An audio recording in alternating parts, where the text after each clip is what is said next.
So I was just thinking about something. I'm scrolling through Instagram, and I'm constantly noticing how Instagram shifts what it shows me in my Explore page versus what I'm looking up or clicking on, and it does always shift. But the sheer amount of influencers it shows me, like fitness influencers or whatever, clothing, fashion, e-girls, you name it, it'll try and pump it through my Explore page so that I click on it or whatever, or they think it's relevant to my interests. But, so I see a constant flow of different types of people who are plugging a product or who are sponsored. They make money on Instagram. Um, and I was thinking about how there's a quote somewhere. I don't know how true this is, but I think it's pretty true. The reason social media depresses us while still giving us that what's the little happiness drug it gives to us, the little satisfaction we get, the instant gratification social media gives us while still making us depressed in the long run, is because you come across things that you can't uh, they affect you, and they affect the way that you see yourself, and you can't really interact with them. Like, you'll see someone who looks perfect or something, and you can drop a comment in there, but are they going to message you back? No. It separates you from everything else. You feel isolated. Unless you're a very active social media, unless you are blessed with a lot of friends nearby or something, or people that you still can relate with to the point where you're really good friends.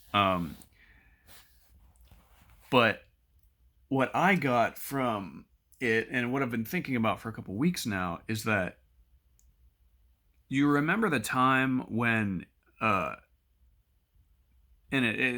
I mean, up to the present still, uh, the fashion industry exploits people's insecurities for money. And that's well known. It's not necessarily highlighted as well as it should be. Um, and brands like to be like, oh, we don't do that, and then do it fucking 200%.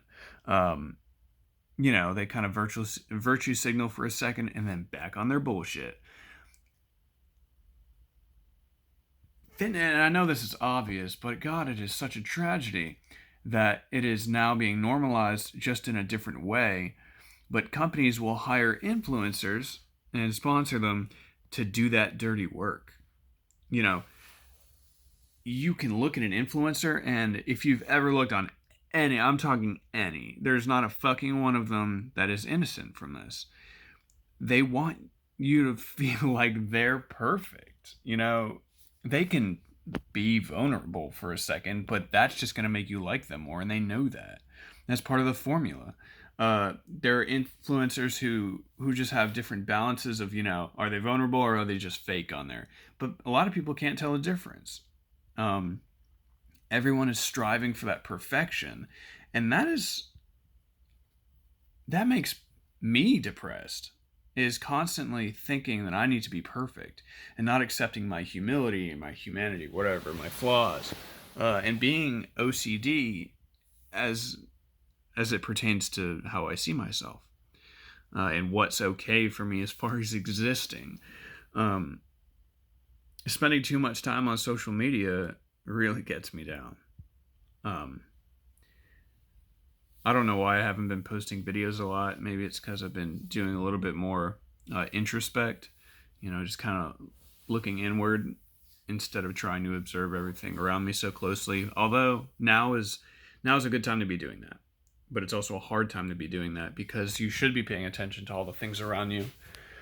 But I'm trying to balance that, and gosh, in places like Instagram and sometimes Facebook, these personality giants uh, make me lose faith in humanity kind of big time. There are a lot of very selfish people on there who they they know this because they have to know that they're doing it. They have to know that they're giving people another wave of that terrible representation of what a perfect human is like. Hey, be like me. That you cannot tell me that's not what they're saying. Be like me. I'm perfect. You could not convince me. Um, but yeah, let me quote something from a book I got, Japanese Death Poems, written by Zen monks and haiku poets on the verge of death.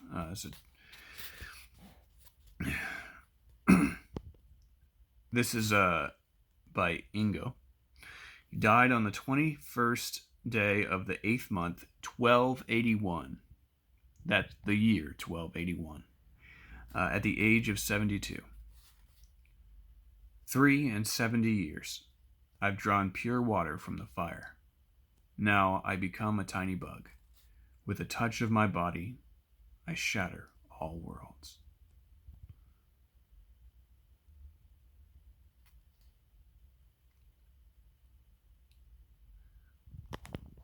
I don't know what the fuck that means, but it's deep as hell. I gotta.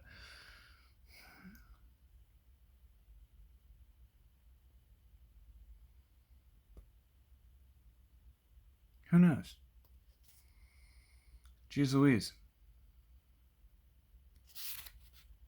Oh, I think there's a foreword to it. No, there isn't. That's it. There is no explanation for that one. Okay. 73 years, I've drawn pure water from the fire. Now I've become a tiny bug. The touch of my body, I shatter all worlds. He's just that powerful, huh? I've drawn pure water from the fire. Well, I guess he's satisfied with the life he's lived. Cool beans. Well, that was my rant. Fuck people who try to impose an ideal onto you. Although I am in the process of like trying to convince people not to be racist. But that's a good ideal. That's a good one. That is one that helps us all. That one is commendable. But then people will gatekeep. And they'll be like, I don't know, they'll damn you for having ever been racist. And I don't know a single person. I don't think that there is a single person who's never been racist. Like, that stuff isn't natural. That stuff is learned and taught. But everybody's learned and been taught it some way or another. So there are some people that are real snobby about it, and it's pretty ignorant. So that's another struggle, is trying to see the kindness in people.